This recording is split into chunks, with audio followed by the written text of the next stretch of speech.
ಲಕ್ಷ್ಮೀ ಬಾರಮ್ಮ ಗೃಹಲಕ್ಷ್ಮಿಯ ದುಡ್ಡು ಘೋಷಣೆ ಆಗಿದ್ದೇನೆ. ಆದರೆ ಇಲ್ಲಿ ತನಕ ಒಂದು ಸರಿನಾದರೂ ನೆಟ್ಟಿಗೆ ಬಂದಿದೆ ಅನ್ನುವಂಥದ್ದು. ನಾವು 1 ತಿಂಗಳಲ್ಲಿ ಹಾಕ್ತೀವಿ, 2 ತಿಂಗಳಲ್ಲಿ ಹಾಕ್ತೀವಿ, 3 ತಿಂಗಳಲ್ಲಿ ಹಾಕ್ತೀವಿ ಒಂದೇ ಸರಿಗೆ. ಜೊತೆ ಚುನಾವಣೆ ಹತ್ತಿರ ಬಂತ ಎಲ್ಲ ದುಡ್ಡು ಒಂದೇ ಸರಿ ಬಂದುಬಿಡುತ್ತೆ. ಇನ್ನು ಬಾಕಿ ಟೈಮಲ್ಲಿ ದುಡ್ಡಿನ ಸಂಗತಿ ಇಲ್ಲ. ಕೇಳಿದ್ರೆ ಹೆಂಗೆ ಗೊತ್ತಾ, ಆ ಸಾಫ್ಟ್ವೇರ್ ಪ್ರಾಬ್ಲಮ್ಮು, ಈ ಸಾಫ್ಟ್ವೇರ್ ಪ್ರಾಬ್ಲಮ್ಮು. ಜನ ಬೇಸತ್ತು ಹೋಗಿದ್ದಾರೆ.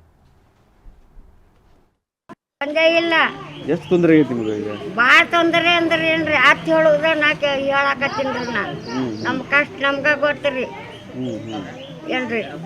ಅಲ್ಲಟ್ಟು ಇಲ್ಲಟ್ಟು ನೀವು ಒಂದಿಟ್ಟು ರೊಟ್ಟಿ ಕೊಟ್ಟರು ಅವ್ರೊಂದು ರೊಟ್ಟಿ ಕೊಟ್ಟರು ತಿನ್ಕೊಂತ ಕುಂತೀನಿ. ದುಡಿಯಂಗಿಲ್ಲ, ದುಃಖ ಬಡಂಗಿಲ್ಲ. 1000 ರೂಪಾಯಿ ಬಾಡಿಗೆ ಹಿಡ್ಕೊಂಡು ಕುಂತೀನಿ, ಅದನ್ನು ಹೊತ್ತು ನಿಂತೈತಿ. 1000 ಬಾಡಿಗೆ ಕೊಡ್ತಿದ್ದೀನಿ ರೀ, 1000 ಹೊಟ್ಟಿ ಮಾಡ್ಕೊಂತಿದ್ನಿ.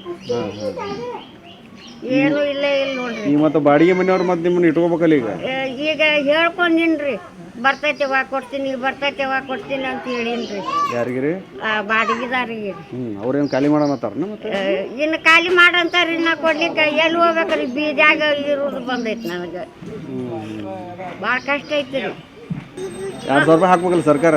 ಹಾಕಂತ ಹಾಕ್ರಿ. ಮತ್ತೆ ನೀವು ಹಾಕಲಿಕ್ಕೆ ಸತ್ತೋಕ್ಕಿನಿ. ಊರ್ನಾಗ ಕೊಡೋದು 1000, ಮತ್ತೇನೈತಿ? ಏನೋ ಇರ್ಲಿಕ್ಕೆ ಏನು ತಿನ್ಬೇಕು?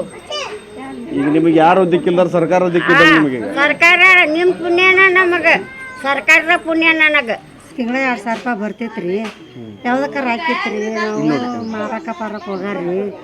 ಅದನ್ನು ಬಿಟ್ರಿ, ಅದನ್ನು ತಿಂಗಳ 800 ರೂಪಾಯಿನೂ ಬರ್ತೈತ್ರಿ. ಅದ್ರ ಸೇರಿಸ್ಕಟ್ಟು ಅದಿಟ್ಟು ಕೊಡ್ತಿದ್ರಿ. ಈಗ ಅದನ್ನೂ ಇಲ್ಲ, 3-4 ತಿಂಗಳ ಆತ್ರಿ ಬಿಟ್ಟು ಮಾರಕ್ಕೆ ಹೋಗ್ತೀವಿ. ಈ 2000 ರೂಪಾಯಿ ಎಷ್ಟು ಹೆಲ್ಪ್ ಆಕೈತಿ ನಿಮ್ಗೆ?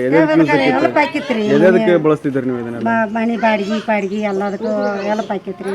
ಅರ್ಧ ಕೊಡ್ತಿದ್ವಿ, ಅರ್ಧ ಇದು ಮಾಡ್ತಿದ್ವಿ. ಅಂಗಡಿ ಪಂಗಡಿ ಉದ್ರಿ ಪರಿತ ಅಂದ್ರೆ ಅನ್ನೋತಾರಿಗೆ ಕೊಡ್ಬೇಕಲ್ರಿ.